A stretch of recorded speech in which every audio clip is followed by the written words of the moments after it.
The next thing that I'd like to share with you is that the information today is not a new concept. I won't be giving you really new information. Much of what I'll be saying to you, you'll be shaking your head and nodding because you already know this. What I will be doing is, I gave it myself a note here, is giving you language, new language for very old wisdom. In many other cultures, the things we'll be talking about today are very well known. In this culture, they're not.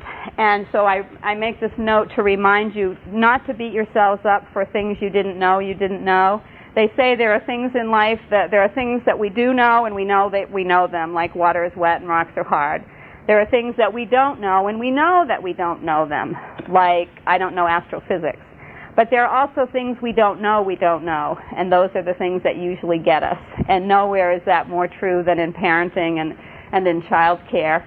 The other thing that I'd like to say is that you will leave here with information today, but have realistic expectations of yourselves about applying it.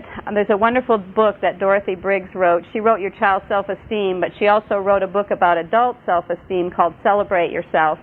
And in that book, she talks about how when we're trying to change a behavior or develop a new behavior, that we're very much like children who are being potty trained. That first they'll come up to us and say, I peed. And the next step is they'll come up to us and say, I'm peeing.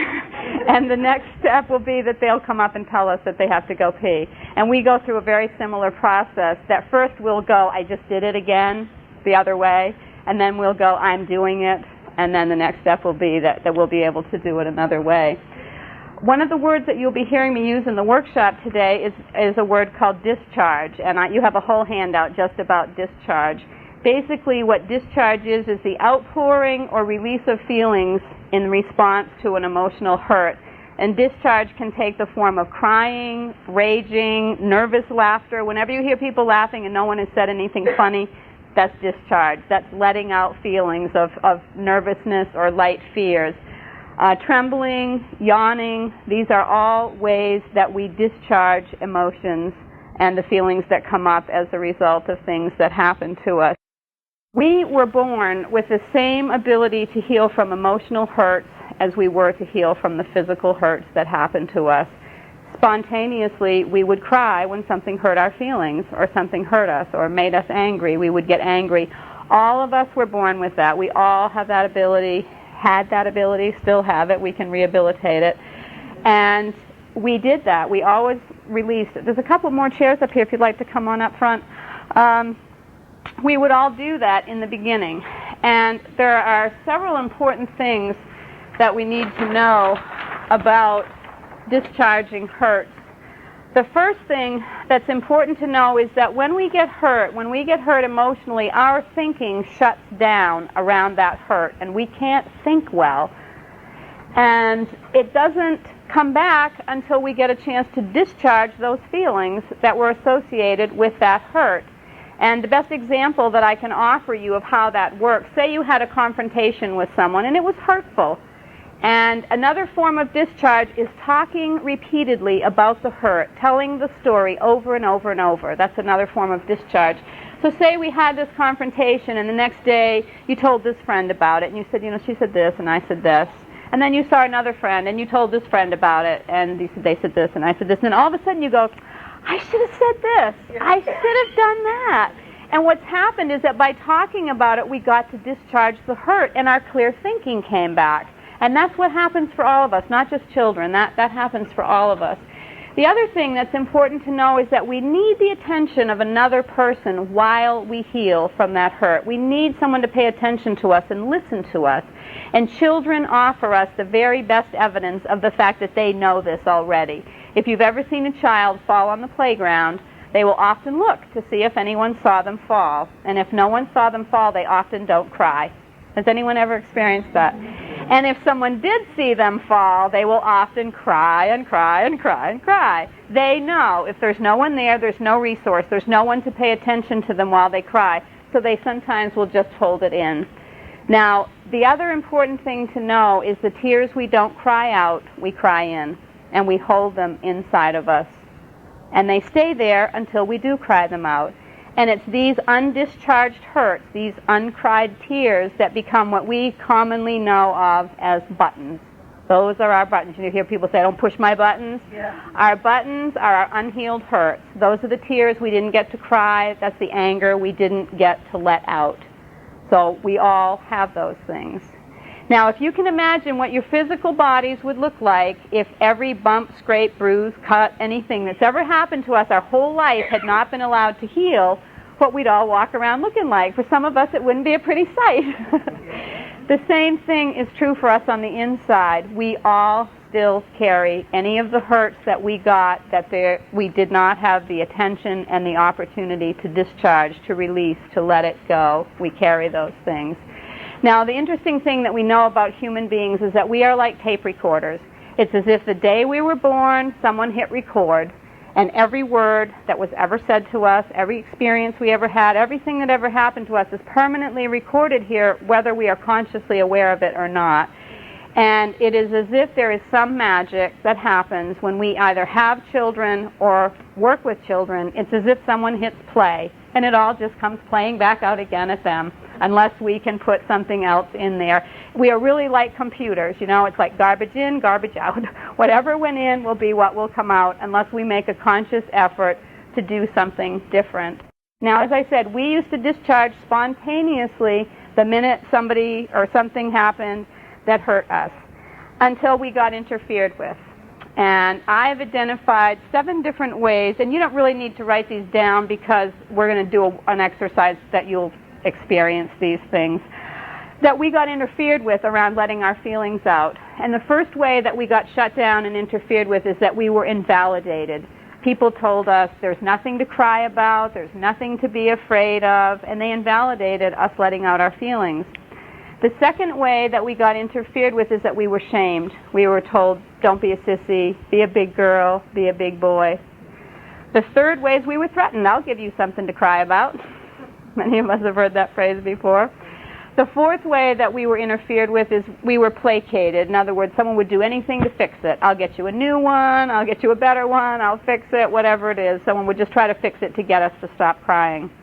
The fifth one is that people would distract us from our feelings. Let's go get a cookie, let's go do this, let's go watch a show, just distract us away from having those feelings. The sixth one is that we were isolated. People would say, go to your room. I don't want to see it, I don't want to hear it, just go to your room. Or we were just plain ignored. That was the seventh way, just plain ignored when we were having all these feelings that we needed to let out. Now, it was actually kind of gender specific. For little boys, it was kind of okay to be angry, but not to cry. And for little girls, it was kind of okay to cry, but definitely not to be angry. And as a result of that, we have many angry adult women walking around who've been stuffing it for years. And we also have many men whose feelings were taken away from them so young that they have a very hard time getting in touch with their feelings. It's very difficult for them. And that was done to them by interfering with them. Now, the problem with interfering with children's discharge is that it causes several things to happen. First of all, they stop trusting their feelings. And all of us used to trust our feelings, but we stopped trusting our feelings. We can rehabilitate that ability to trust our feelings. And I know that we've all had the experience. This little voice tries to tell us something. Don't leave it there, the dog will knock it over. But we leave it there, and the dog knocks it over, and we say, why did I listen to myself? We all have those. We stop trusting those feelings. We need to start listening to those feelings again. But that's what happens for children, and it puts them in danger when they can't trust their own feelings because they've been invalidated. Now, the second thing that happens when we interfere with children, they have to store them. They have to keep them inside. And in order to do that, they have to develop control behaviors. They have to develop behaviors that will allow them to control those feelings and keep them inside. Now, when we interfere with children, the message, don't express your feelings, becomes the message, don't feel your feelings. And the message, I can't accept your feelings, becomes, I can't accept you. And children desperately need to be accepted by us. So in order to be accepted by us, they will learn those control behaviors. So the first part of the work that we're going to do for the workshop is going to be a listening exercise. And this is the way a listening exercise works. It's not a conversation. Most of the time we have conversations with people and one person is talking and that triggers something that we think about. We're just waiting for them to shut up so we can jump in and put in our 2 cents worth. Well, when we're doing that, when we're thinking about what we're going to say, we're not hearing really what they're saying. And we all need more practice at listening to children and listening to what they want to tell us. So I have a little timer here. We're each going to get a turn. That's how it works. So we're going to pair off 2 by 2 by 2 all the way around the room so everyone has a partner. Between you and your partner, you will decide. This is why we shook hands and got to know each other, so we'd know who we were working with. And you will decide between the two of you who will go first. And the first person will talk, and the second person will simply listen. Not commiserate, not agree, not disagree, not give advice, judgment, nothing. You can smile and nod to acknowledge that the person is talking, but please try to refrain from speaking also. You'll get your turn when the 2 minutes is up, and then your partner will completely listen to you, and you will get to talk. And this is what I would like you to talk about. Think about when you were a young child and you tried to let your feelings out. How did the adults in your world respond to you?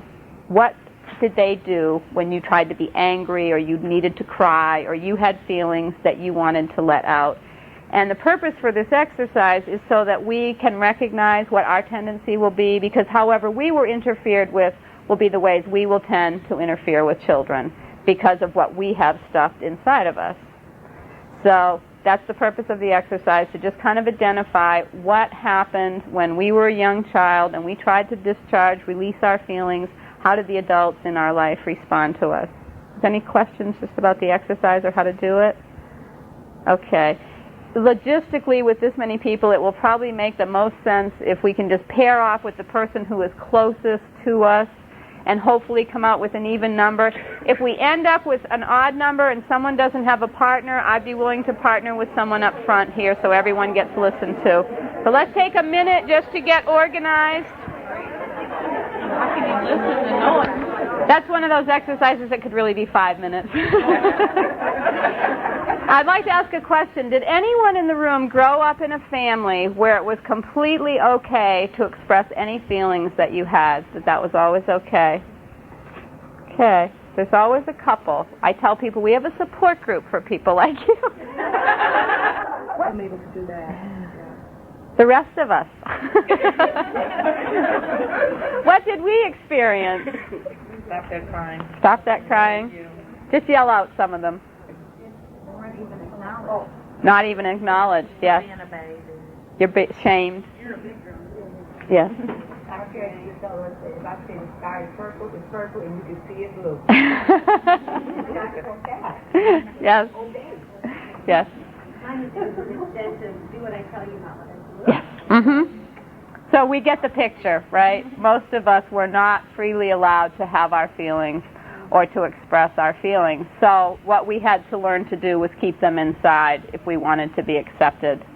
So in order to do this, in order to keep those feelings in, it's actually, the best analogy I could think of is similar to bladder control. You know, when children learn that it's not acceptable by us for them to just release their bladders wherever they happen to be when they're full, they gain control over those muscles so they can wait for the appropriate place. And it's a similar thing to getting control over our emotions and not letting them just out when we feel them there. And some of the kinds of control behaviors that children develop are nail biting, hair twirling, distracting themselves, isolating themselves. They learn to do it to themselves before someone does it to them. And an interesting part that I've just recently added, because I've seen it in my daycare, is that very young children use their comfort items to stuff it. They will literally stuff their blanket in their mouth to stuff those feelings and keep them in, their pacifier, their lovey, their bubby, their teddy, whatever it is. And we help them. The minute they start to cry, we run across the room to get them their loved thing so that we can give it to them and help them to stop crying. Because we have been conditioned to think that if we can stop the crying, we can stop the hurting. And what's really so is that when we stop the crying, we stop the healing. And that's so different than what most of us have grown up hearing and experiencing. So what I do in the daycare when a young child who does have a comfort item gets hurt or cries, I don't tell them they can't have it, but I do tell them that we can have it in a minute so that they can let a little bit of that out before they stuff it in with whatever it is that they love and comfort themselves with. Because they do need comfort, but they also need to let a little bit of it out. And so I just tell them, yes, you can have it in a minute, and just let them cry for a few minutes before they do that. Now, as a result of stuffing it in, all of us are carrying every bit of whatever we didn't let out from a whole lifetime, whether it's 20, 30, 40, 50, 60, 70 years worth of hurt that we're just carrying because we didn't get to let it out. And once we become adults, control behaviors are not enough. We have to just plain numb it out, not feel it, because it's just too painful. And the kinds of behaviors that we adopt to numb it out are excessive eating, smoking, drinking, excessive television watching, shopping, working, anything that we can do to distract ourselves from that pain that we all carry. Now, for our children, we want to make it safe so that they don't have to carry all of that their whole life. And once children have learned to control it, once they've learned to keep it in, the only time they'll let it out, if they can control it, is when it's safe, when they know that they're in a safe place. And this is the answer, mysteriously, to why people always say children are worse with their parents. Children are safest, usually, with their parents. And so that's where they let their feelings out. They may go with Aunt Mary for the day and spend the whole day with her, and Aunt Mary brings them home and gives you this glowing report about how wonderful your children were all day, and she's barely to her car when it just all breaks loose, and they're crying and they're yelling, and everything comes out because they're home now where it's safe. So we'll get it all. That's them telling us, I trust you, I know you're going to love me no matter what. No matter if you see all my icky feelings coming out, I know you'll still love me, so this is my safe place to do it. So in a way, it's kind of a backdoor compliment when our children do that with us. The same is true for us as adults. There could be an accident, a death, some kind of major crisis, and we would be, according to Western standards, holding up just fine, stiff upper lip and all that, until our safe person walks through the door, whether it's our husband, wife, mother, brother, sister, best friend, whoever represents safety to us walks through that door and we fall apart. Now it's safe for us to just let out all those feelings that we've been holding back and just not letting out. Now we can do that when it's safe. So one of the things probably many of you have heard the song, We Only Hurt the Ones We Love. What that can translate to is we only discharge with the people we're the safest with. We don't go to work and yell at our boss, but we come home and yell at our family because we know that we're safe there and that it's safe to do that. When children have undischarged hurts, when they're carrying things, it affects their behavior and it also affects their thinking. So if we want to help children be able to process each little hurt that comes along, we need to find a way of letting them know that we're a safe place to do that. Now, one of the things that I always remember to say to people, this does not apply to infants. When infants are crying, we need to pick them up right away because it's the only way they have to communicate to us. So even if it is discharged, remember we said they need someone to be with them. So whether it's out of need or out of discharge, the response would still be the same. We wouldn't just let a baby stay in their crib and say, oh, they're discharging. They must have some fears or something that's happened to them. We wouldn't do that. Now, most of us find it very, very difficult to be with children when they're crying or when they're angry. And there's two reasons why we find it so difficult to do that. One is our conditioning. We think we need to do something to fix it. We need to stop it. We need to just get them to stop doing that. The other thing that makes it so difficult is their crying or anger triggers all of our old unhealed hurts, whether we're consciously aware of it or not, and it's very painful. It's literally physically uncomfortable, and we just want them to stop, and we will do any manner of things to get them to stop, when what they really need is just for us to be a safe place for them to have their feelings. So in order for us to try to work on being that safe place, we need to look at what is it we're feeling when they are discharging. Not what do we think about it, not what do we want to do about it, but in the gut, what are we feeling when that's happening, when we're with a child, when we're confronted with a child to be with and they're crying or they're screaming, what do we feel? Now, some of the answers that I've gotten on this, I feel angry, I feel frustrated, I feel helpless, I want to cry too, I want to whack them. There's just all kinds of responses, feeling responses that people have to being with children when they're crying. So I would like us to do another 2-minute exercise. You can choose your same partner. Maybe the other one can go first this time. and have you spend just 2 minutes talking about what do I feel when I am with a child who's crying. Any questions about that? I'll call out the time, and we'll go ahead and do that. What do we feel when children are crying? Helpless? Frustration? We want to fix it. Hurt. Pardon? Hurt. Anger. Anger. Yes, we feel anger. Anger at the parents, though. Anger at the parents? Get away with it. Anything else? One of the things that it's important to notice, too, it's always harder to listen to our own children cry than it is to listen to someone else's children cry. And there's a couple of reasons for that. One of them is that it always feels like a criticism to us, like if we were being good parents, they wouldn't be crying, you know. And one really important thing to understand about discharge is that feelings are not always facts. That's a really important thing to remember. What a conflict is when two people are discharging at each other at the same time. Feelings are not always facts. So when our children say to us, you never take me anywhere, you never buy me anything, you never, never, never, instead of us being able to just listen, we feel so attacked that we feel we need to defend ourselves. So we give them this list of all the things we've recently done with them and all the things places we've recently taken them, because we're hearing their feelings as facts. And the reality is they really know what we've done with them and for them, but that's just how they're feeling right now. So I know when it's my own children crying, I have to do this kind of little mantra: the crying is the healing, it's not the hurting. The crying is the healing. That's the most important thing you can walk out of here with today, is that the crying is the healing, it's not the hurting. Unless the hurt is right in this current minute, you know, their fingers are jammed in the door, the brick is on their foot, whatever it is, unless it is right in this current second, then the crying is the healing. It's how they're trying to heal from their hurt. Do you think sometimes we feel bad because we know that we're the ones doing the hurting?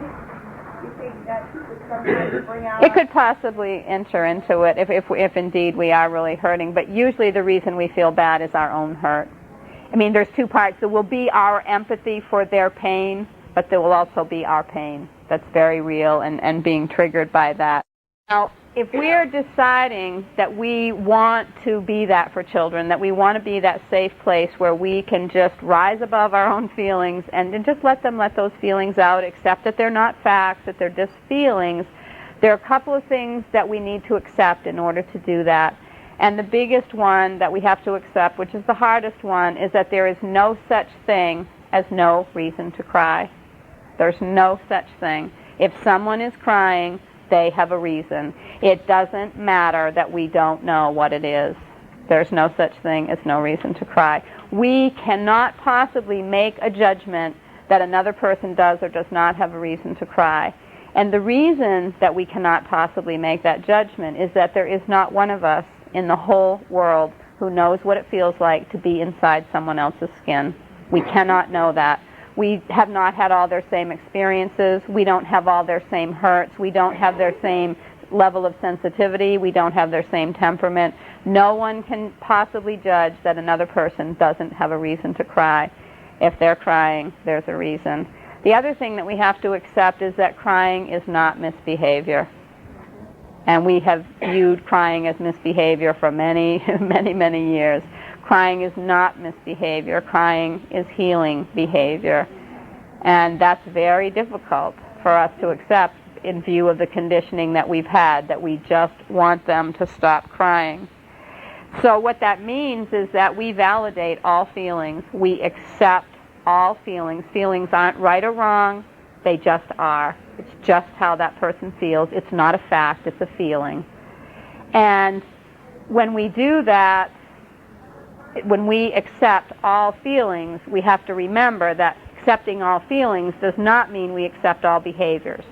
You know, it's not okay that a child hits another child over the head because they're angry. We can accept that they're angry, but we cannot accept that way of expressing angry behavior. So it then becomes our job to teach children acceptable ways of having their feeling, not judging their feelings and telling them they are right or wrong, but accepting their feelings and showing them ways that are acceptable to express those feelings. Now, one of the most difficult feelings for us to respond to is anger. And the reason for that is that most of us were not allowed to have our anger, and most of us did not have models of acceptable ways of expressing our anger. So it's the one we have kind of the least experience with in terms of working with children. But we can teach them that, yes, you can hit the mad pillow. If you're really angry, you can punch this pillow, or you can hit the table with a rolled up newspaper. It's okay, I can see that you're really angry, and this is what you can do. Now, it won't be enough for us just to tell them that they can do that. We need to model what we do with anger. When children swear, it's usually because they've seen someone who was angry swear. They slam the cupboard door and they swear, and they say, oh, that's how you do anger. They're constantly looking at us as a model of how to be a human being. The quote that's in the book there comes from another workshop that I submitted that wasn't accepted, which is about that we are the curriculum every day with children. We are the curriculum. They are looking at us to see what is it to be a human being. So we need to find acceptable ways of expressing our anger so that they can literally see from us as a model what you do with anger and how you express anger. But again, that's very difficult for us to do. We try to hide it or stuff it or do something else because we didn't get to do that. So we ourselves will have to learn ways of expressing anger. And one of the best ways is learning to use I statements. The part that does damage about expressing anger is the attack. If we attack someone's dignity, if we attack their self-esteem as a way of expressing our anger by calling names and telling them that they're bad, that's not an acceptable way for us to express our anger. But we can express our anger without attacking and hurting someone, and we can also teach children to do that. When we're trying to help children with this, basically what we're doing is facilitating discharge. We're not only being a safe place for them to discharge, we're actually helping them do it.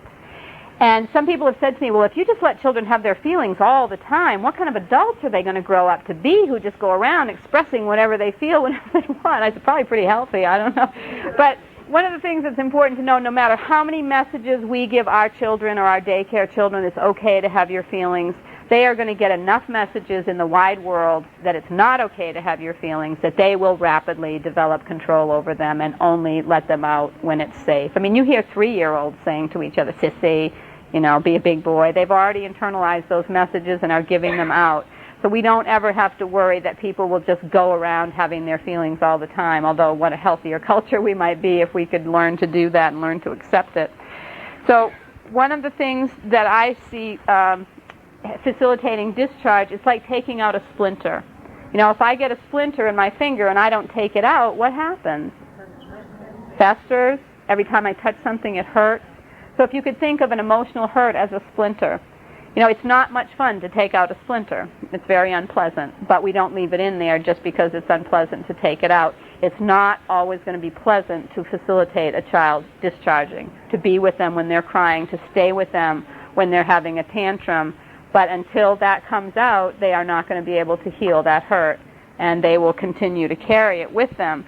So if we think about, well, what are emotional hurts? Feeling left out is an emotional hurt. Fear is an emotional hurt. Disappointment, frustration, loss. These are all emotional hurts that we all experience. Now, for children, the one they seem to experience most and respond to most is the word no. For children, the word no is a loss because of their sense of time. There's not later, there's not tomorrow, there's only now. So it feels like if it's no for now, it's no forever. So this doesn't mean that we never say no to children. It simply means that when we must set limits, when we must say no, we must also allow them the space to respond to the no without changing what we're doing. And just let them discharge the disappointment of the no, and then they can go forward. Instead of having that no influence us, other than to just give them attention and say, I can see you're really disappointed that the answer is no, but the answer is still no.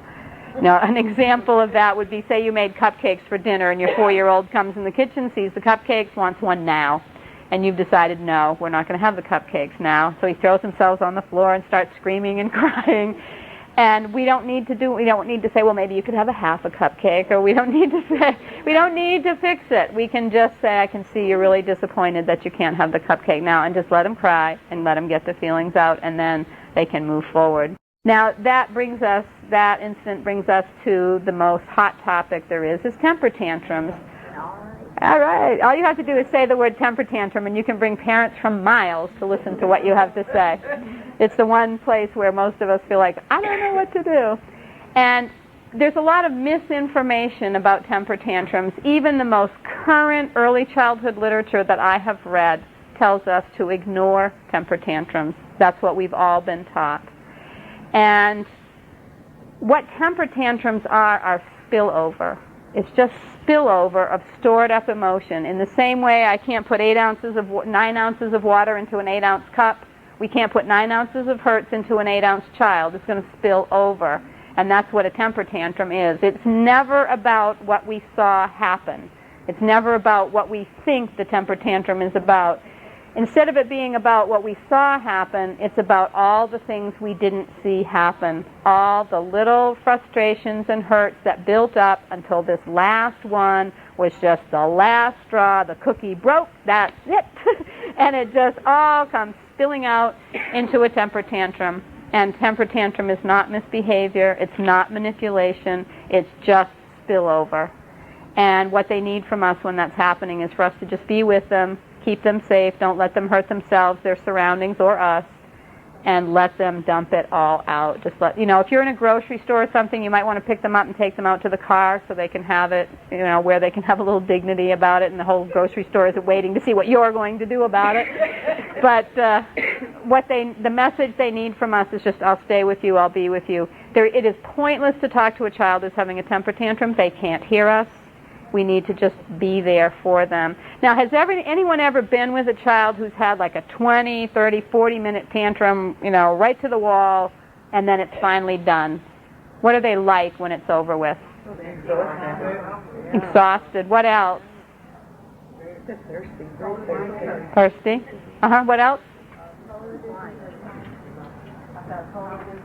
A different person. My experience is that they are loving, they are cooperative, they are cheerful. My experience of being with children all these years is that that's their true nature. That when children don't have unmet needs and they don't have something that's hurting them, that's who they are. And I call it the rainbow after the rain. After we have the big storm and it's all over, that's who they are. That's that rainbow. And they're just incredible to be with. And it's so good for them after they've emptied it out. I've only been working with this information for about 6 years, and my youngest daughter's 17, and she used to have some pretty amazing tantrums. But I did catch on to the pattern. If there'd been several days that we hadn't had a tantrum, I'd know one was brewing. So, we can just know it's just spillover. When they learn to hold it, they hold it in, and then it builds up, and then it has to spill over. Now, the other way that buildup will come out is through whining, our favorite behavior. Whining is what I call leaking. There's a buildup there. It's not enough to quite really spill over, so it just sort of leaks out here and there with whining. And what whining really, the best response that I know of to whining is just to pick them up. What they're saying is, I need you, I need something, I need somebody. That's what whining is about. And if we just pick them up, it will either let them just cry and cry it out, or it'll just kind of glue them back together and they can go on. So I'd like to just share with you a couple of examples of facilitating discharge, of ways that we can facilitate children having their feelings. And the first, and one that most of us deal with if we're doing daycare every day, is drop off in the morning. And when children cry about being dropped off in the morning. Now, if you think about it, the parent is the beloved. The parent is the one the child loves the most, that they would rather be with than anyone else in the world. And it doesn't matter if they like me, it doesn't matter if we're going to have fun at daycare. That moment of parting is sad for them. And it is completely appropriate for them to cry at that moment. And we need to let them and validate them and give them permission to do that. Now, all of my parents have taken this workshop, so they all know this. And I have one even that she'll come in the morning and say, "Are you fine, or do you need to cry with Pam?" And he'll say, "I need to cry with Pam." And I'll just hold him, and he'll cry for about 5 minutes, and then he'll say, "I'm going to go play now." Or he'll say, "I'm fine." It depends on how their night was, how their morning was, whatever's going on for them. But if I, took him from the mom and did what we've been trained to do, which is, jiggle him and jolly him and say, "Oh, let's go get a muffin. It's okay. Mommy will be back later." And we do our whole repertoire. What does the child have to do? They have to stuff it, because I'm giving him the message it's not okay to have these feelings. So they stuff it. Then 10 minutes later, they've built this beautiful tower and someone knocks it over. So now they not only need to cry about the tower, they need to cry about saying goodbye to mom, because that's stuffed in there. It's stored. It's stayed in there, and now there's an opportunity for it to come out. So if we want children to be able to stay current, we need to just give them permission and say, "It's really sad when mom leaves. That makes you sad, doesn't it?" And just let them have that feeling and be with them and give them attention while they have that feeling, and then they can just let it go. Now, sometimes facilitating discharge will feel like rubbing salt in the wound, like we're making it worse. And really what we're doing, we're just making it safer. I had a little girl once who was about 4, and she didn't usually cry anymore, and it was time to come to daycare. But this one day, we were already out in the play yard, and she was crying coming up the road. I could hear her. And it turned out that she was going to bring her Barbies that day, and her Barbie clothes, and all the 50 million little teeny plastic accessories. And she had them all in a box by the door, and they somehow got out the door without them. And halfway to daycare realized they didn't have them with them, and Dad had an appointment, didn't have time to go back. She was pretty upset. So Dad explained to me, and he left. And I said, "Do you want to come sit with me and tell me about it?" So I took her on my lap, and I said, "What Barbies were you going to bring?" And she told me, the names of them. And I said, "What clothes were you going to bring?" And she's like, "The blue dress and the gold shoes and the radio and the little tennis racket." And, I just kept saying, "And what else? And what else?" And she just sobbed and told and sobbed and told. And after about 10 minutes, she said, "I'm going to go swing now." It was over. It was emptied out. It was done. She did not have to carry that around with her all day. It made an incredible difference for her to just have a safe place for me to say, "I accept everything you feel about this, and it's okay." Another little quick one, when Mom had told her daughter she'd buy her a Tootsie Pop before they came to daycare. She was only coming for the afternoon, and they totally forgot until they were driving up our road. And so, of course, they weren't going to go back and get one, and she was very upset. And she said, "Mom, did you buy me a Tootsie Pop?" And she forgot. And I said, "Oh, what color were you going to get?" And she said, "Purple." And that was it. She just needed somebody to know how bad she wanted that lollipop, and it was going to be a purple one. The next example that I'd like to share with you is a personal example, and I have permission from the people involved in this to share it with you. And I've probably done this workshop 50 times, and I've still never gotten through it without it getting to me a little bit. So if it does, it's okay. I feel like this is a safe place for me to have my feelings.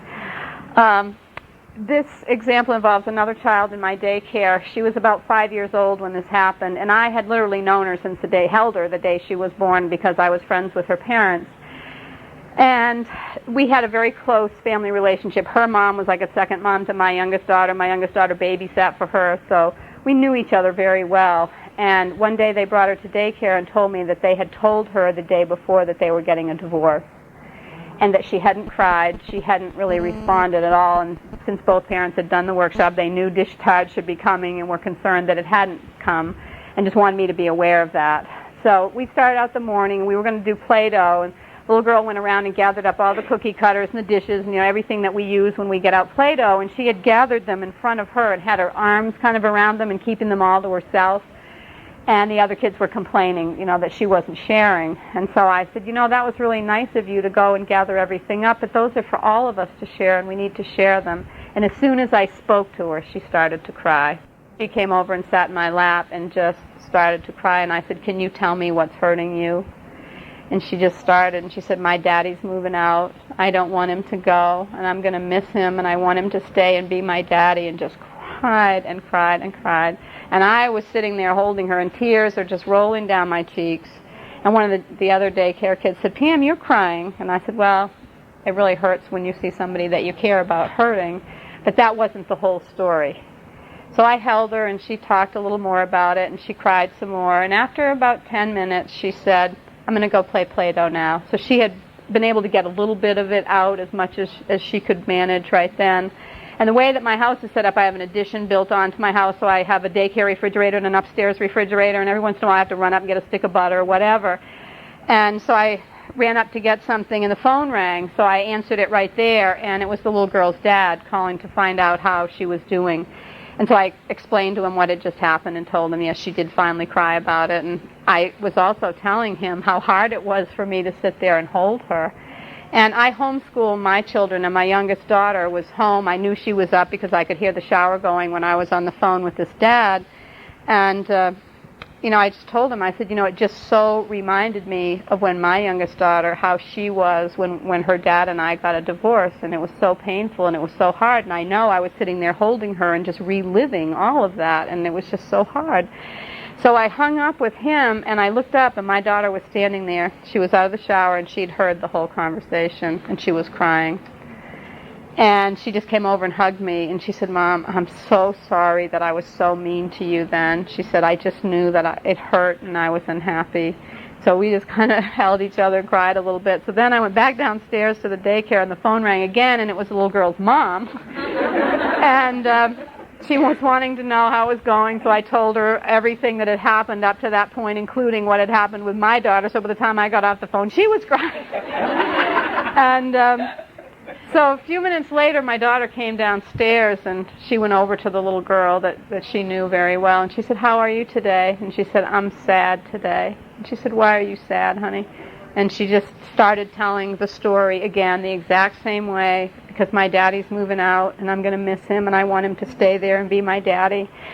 And my daughter, this was like 7 years later, said, I was just about your age when my daddy moved out, and he'll always be your daddy, and he'll always do things with you, and he'll love you, and it won't always feel this bad. And to me, that's just such a poignant example how if I had treated this child like she was a discipline problem, that she was being selfish and not sharing the cookie cutters, what an injustice that would have been to her, because she had all this hurt that was just brimming up there and waiting for a safe place to come out. So we need to always question when children act any way, what's causing this behavior, either what's hurting them or what do they need that they don't have.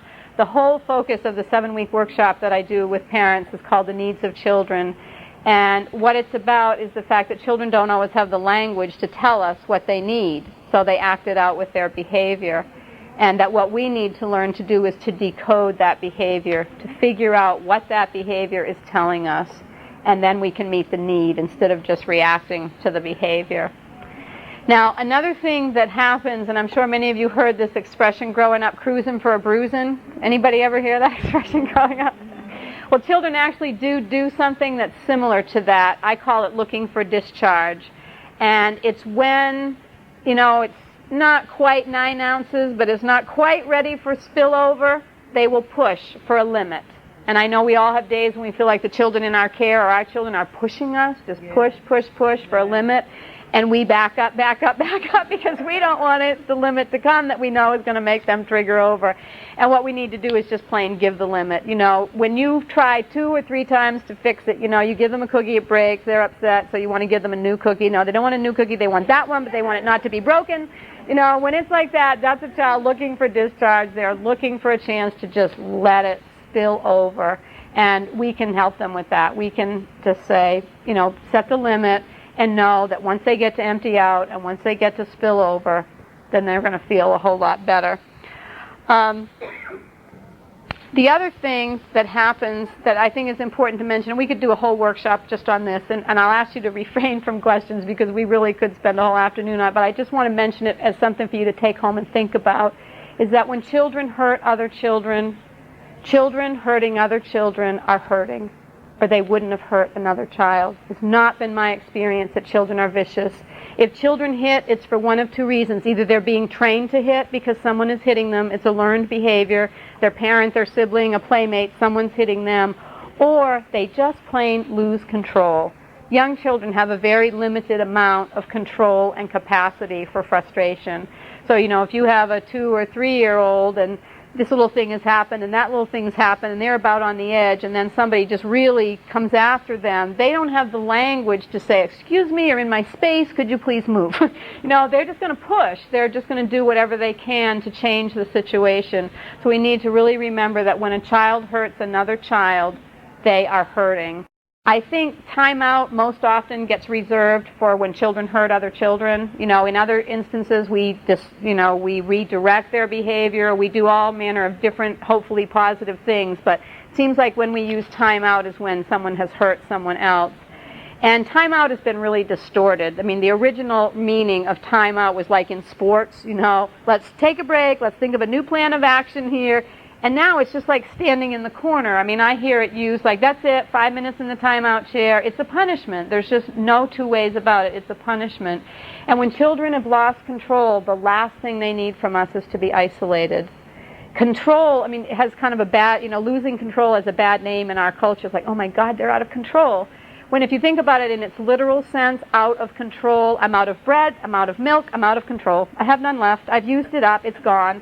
And that's what happens for children. They use it up and then it's gone, and then they need us to lend them some of ours. They need us to help them through that situation. So what I usually do in the daycare, if a child hurts another child, I deal with the child who got hurt and, help them, let them discharge, do whatever they need to help them. And then I take the other child on my lap and say, what's hurting you that made you hurt someone else? And usually one of two things will happen. They'll either just completely fall apart and start crying, and the hurt will start to come out, or they will go into a total rage and just get away from me, I don't want you near me, I hate you, and just all of this anger will start coming out and coming out and coming out.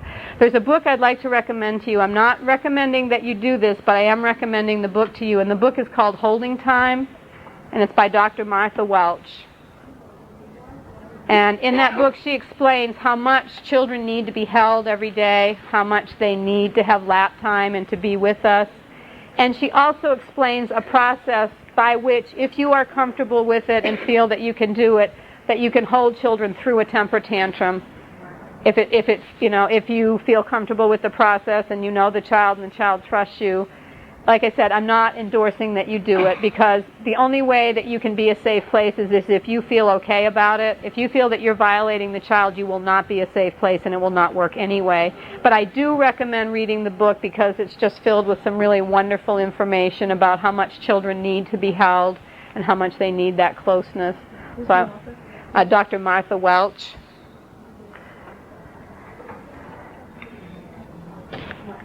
Okay, one of the things that it's important to know is that very often children will have 20 minutes worth of discharge when you only have 10 minutes worth of attention. That you just can't, they'll have a lot of stuff stored up and they'll just want to go on and on and on, and we just can't, either because another child needs our attention or we have to be at the doctor's in 10 minutes. We just can't always do it.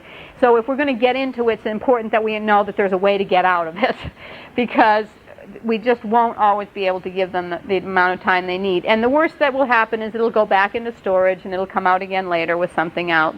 And the one form of interference when children are discharging that doesn't do damage or doesn't give them negative messages is distraction. Because we can really only have our attention in one place at one time.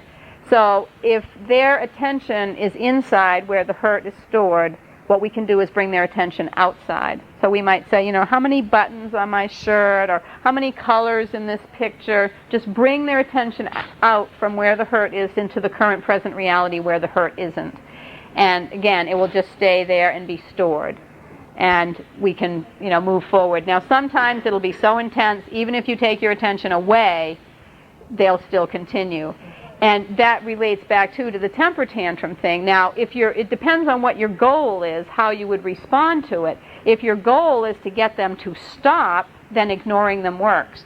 That's the advice we've been given. To ignore them works because they don't have the attention of another person.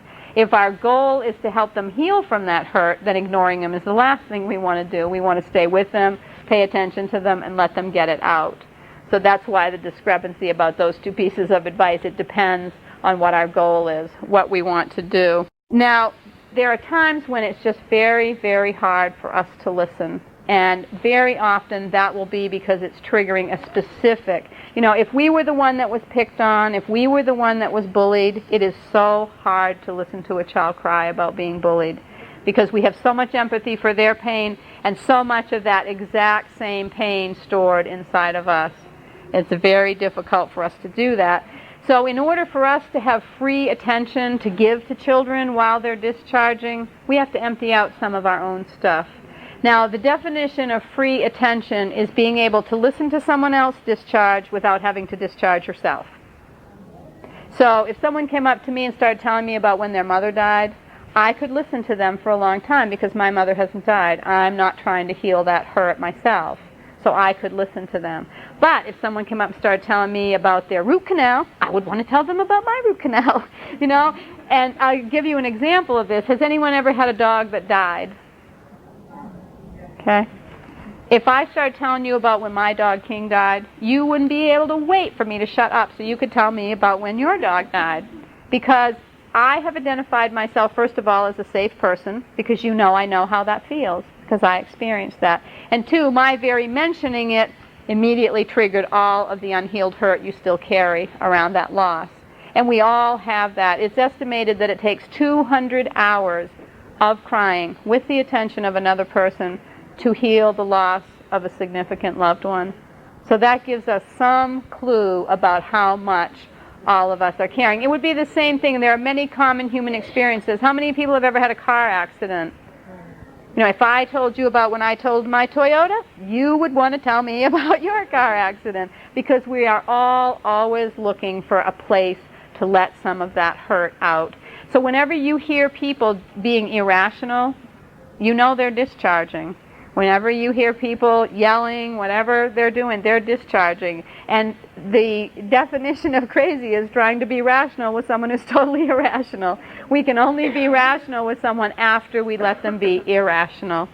So to tell children, try to talk to them when they're having a temper tantrum or when they're crying, it doesn't work because they can't hear us. And they can only think well again once they've discharged the hurt, once they have let it out and let it go. So the way that we get free attention is to have that same kind of safety that we want to offer to children. The Healing the Feeling Child workshop is based on reevaluation counseling or co-counseling. Are any of you familiar with it or have heard those terms? It's a form of peer counseling, and what happens is you just exchange time. So we might agree that we'll meet at 7 o'clock. Instead of 2 minutes like what we were doing here, I'll listen to you for a half an hour, and then you listen to me for a half an hour. And the agreement is total confidentiality, so that there's the safety to have your feelings. And when it's my half hour, I can cry, I can scream, I can be totally irrational, I can be angry, I can be sad, I can talk on and on and on about how whatever it was that hurt me. And then when my time is up, and you're not going to give me advice, you're not going to judge me, you're not going to think anything about me, that facts, feelings aren't facts. And just listen, and then when it's reversed, and I'll just listen to you. And what happens is we get to start emptying that stuff out. If children have a teacup, we have a lake. We have had a lot more years and a lot more hurts to store in there to get triggered by children's feelings when they start letting them go. Now, an example would be if, say there was a box factory that manufactured 100 boxes every single day, and every day a truck came up and took the boxes away. If all of a sudden the truck stopped coming, but the box factory continued to manufacture boxes, what would happen? It would eventually become so jammed up with boxes that it couldn't function. And this is what happens for many of us. We start out life with a worldview like this, and this little hurt happens and we don't get to heal from it. And this little hurt happens and we don't get to heal from it until it closes right in like this. And the only way we start to get some free attention and get that intelligence back that was wrapped up in that hurt is to start discharging it, is to start letting it go. And the way that we do that is we set up listening partnerships with people to do this listening exercise so that we can let go of some of that. Now, there's nowhere that I can think of that it's more important to do this than as daycare providers. We are so isolated. Many days we don't have someone taller than this to talk to all day long. And what happens is we end up dumping it on our families. But if we set up listening partnerships with each other where at 5:32 or whatever time we close, we could just call up and say, can you listen to me for 5 minutes? Yes, go for it. And we just unload. Just vent, just release. Let everything that was hard for us about that day, just let it out and let it out. And the more we let it out, the better we can think. You know, when we call up a friend for advice, we don't really want their advice. What we really want from them is for them to listen to us. And if you think of who the people are who are most popular in life, are the people who are good listeners, the people who will just let us tell our story and tell our story and tell our story. And that's what we all need from each other. Now, we cannot protect children from every hurt that will happen to them in their life, but we can help them heal from every hurt that happens to them in their life if we understand the process and we're willing to go through the uncomfortableness of just letting it heal by remembering that the crying is the healing, it's not the hurting.